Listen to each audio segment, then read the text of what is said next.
Praise the Lord. കർത്താവിൻ്റെ ധന്യ തിരുനാമം വാഴ്ത്തപ്പെടുമാറാകട്ടെ. ഞാൻ ക്രിസ്തുവിൽ സ്നേഹിക്കുന്ന എല്ലാ ദൈവമക്കൾക്കും ഒരു പ്രഭാത വന്ദനം കൂടെ അറിയിക്കുന്നു. 4-ാം മാസത്തിൻ്റെ അവസാനത്തെ തിങ്കളാഴ്ച പ്രഭാതം നാം സ്തോത്രം ആമേൻ എത്തിയല്ലോ. കർത്താവ് നമ്മെ കഴിഞ്ഞ 4 മാസക്കാലം കർത്താവിൻ്റെ ചിറകിൻ മറവിൽ നമ്മെ മറയ്ക്കുവാനിടയായി.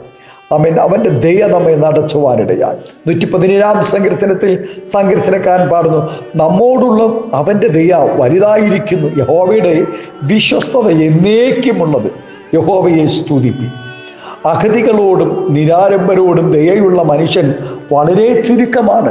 ബഹുഭൂരിപക്ഷം ജനങ്ങളും സ്വസ്നേഹികളായി തൻ കാര്യം മാത്രം നോക്കി ജീവിക്കുമ്പോൾ അപൂർവം ചില മനുഷ്യർ വേദനകളും സങ്കടങ്ങളിലും ആയിരിക്കുന്നവരെ കൈത്താങ്ങുന്നവരായുണ്ട്.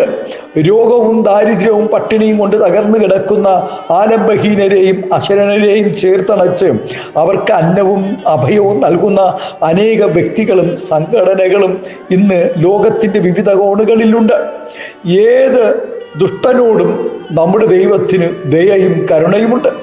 പാപച്ചേറ്റിൽ നിന്നും വലിച്ചെടുക്കപ്പെട്ടവരും നന്ദികേട് കാണിച്ച് ഒരിക്കലും മടങ്ങി വരുവാൻ ആഗ്രഹിക്കാതെ നശിക്കുവാൻ തീരുമാനിച്ചാൽ പിന്നെ അവരെ രക്ഷിക്കുവാൻ ദൈവത്തിന് കഴിയുകയില്ല. എന്നാൽ ദൈവം കാണിച്ച മഹാദയയുടെ വലിപ്പം ആമേ ഗ്രഹിച്ചറിഞ്ഞവർക്കും ദൈവത്തെ സ്നേഹിക്കുന്നവർക്കും ദൈവം ദീർഘക്ഷമ കാണിക്കും. ആമേൻ. അതുപോലെ മറ്റുള്ളവരോട് ദയ കാണിക്കുന്നവർക്കും ദൈവത്തിൻ്റെ ദയയ്ക്ക് അർഹതയുണ്ട്. ദയാ കടാക്ഷമുള്ളവൻ അനുഗ്രഹിക്കപ്പെടും, അവൻ തൻ്റെ ആഹാരത്തിൽ നിന്നും അഗതിക്ക് കൊടുക്കുന്നുവല്ലോ എന്ന് സദർശവാക്യം പറയുന്നു. എന്നാൽ മറ്റുള്ളവർക്ക് ദോഷം നിരൂപിച്ചാൽ ദയ ലഭിക്കുകയില്ല. ദൈവത്തെ ആമേൻ അനുഭവിച്ചറിയുവാൻ ആഗ്രഹിക്കുന്ന ഏവർക്കും ദൈവം തൻ്റെ ദയ കാണിക്കും. മറ്റുള്ളവർ നമ്മോട് മനസ്സലിവും ദയയോടും കൂടെ പെരുമാറണമെന്നാണ് എല്ലാവരും ആഗ്രഹിക്കുന്നത്. എന്നാൽ മനുഷ്യർ എത്ര നല്ലവരാണെങ്കിലും അഥവാ ക്രൂരന്മാരാണെങ്കിലും ആത്മാവ് ഒരാളുടെ ഹൃദയത്തിൽ പ്രവർത്തിക്കാതെ ആർക്കും ആരോടും കനിവ് തോന്നുകയില്ല. നാം ദൈവത്തിൻ്റെ കൃപയിൽ നിൽക്കുന്നവർ ആണെങ്കിൽ ദൈവം നമ്മോട് ദയയുള്ളവനായിരിക്കും. നിശ്ചയമായി ദൈവം നേരിട്ട് ഇറങ്ങി വന്നല്ലല്ലോ നമുക്ക് വേണ്ടി പ്രവർത്തിക്കുന്നത്.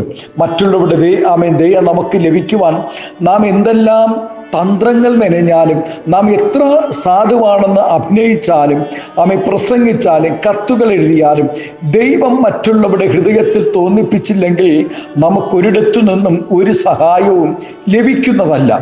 ദൈവം തൻ്റെ ഭക്തന്മാർക്ക് വേണ്ടി മറ്റുള്ളവരുടെ കയ്യിൽ നന്മകൾ കൊടുത്തിട്ടുണ്ട്. അവരുടെ ഹൃദയത്തിനകത്തൊരു ദയ തോന്നിച്ചാൽ മാത്രമേ നമുക്കത് ലഭിക്കുകയുള്ളൂ. ഒത്തിരി ദൈവം ദാസന്മാർക്ക് വേണ്ടി ദയ കാണിച്ചിട്ടുള്ള അനുഭവങ്ങൾ തിരുവചനത്തിൽ നമുക്ക് കാണുവാനിടയായിട്ടുണ്ട്.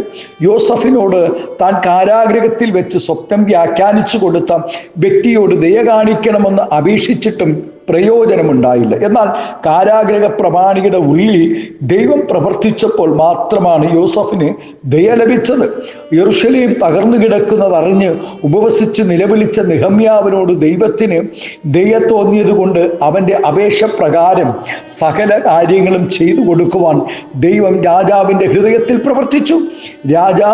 രാജനിയമവും രാജകൽപ്പനയും ലംഘിച്ചാൽ മരണമാണ് ഫലമെന്ന് അറിഞ്ഞിട്ടും യഹോവയെ ആയ ദൈവത്തിന് വിരുദ്ധമായി ഭക്ഷണങ്ങളും ജീവിത രീതിയും പിൻപറ്റുകയില്ല എന്ന് തീരുമാനിച്ച ദാനിയേലിനെയും കൂട്ടുകാരെയും ദയയോടെ പെരുമാറുവാൻ ദൈവം ബാബേലിലെ ഭരണാധികാരിയോട് ഹൃദയത്തിൽ പ്രവർത്തിച്ചു.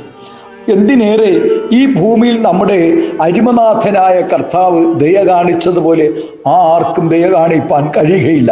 പാപത്തിൻ്റെ അടിമയായിരുന്ന നമ്മെ സ്വന്തം പ്രാണൻ നൽകി നമ്മെ വീണ്ടെടുക്കുവാനിടയായി. ഒരിക്കൽ 3 ദിവസം തുടർച്ചയായി തൻ്റെ ഉപദേശം കേൾക്കുവാൻ തന്നോട് കൂടെ ഇരുന്നവർ വഴിയിൽ വെച്ച് തളർന്നു പോയേക്കാം എന്ന് മനസ്സിലാക്കിയ കർത്താവ് അവർക്ക് വേണ്ടിയത് കൊടുക്കുവാൻ ജാഗ്രതയുള്ളവനായിരുന്നു. പ്രിയ ദൈവവൈതലേ, നമ്മുടെ പ്രശ്നങ്ങൾ എത്ര ഗൗരവമേറിയതാണെങ്കിലും ആമേ സ്തോത്രം അനുദപിക്കുന്നവനോട് ആർദ്രതയോടുകൂടെ ഇടപെടുന്നവന് വേണ്ടി നമ്മുടെ ദൈവം ആമേ സ്തോത്രം ഹല്ലേലൂയ കരുണ കാണിക്കും. അതിന് ആമേ സ്തോത്രം മാറ്റമില്ല.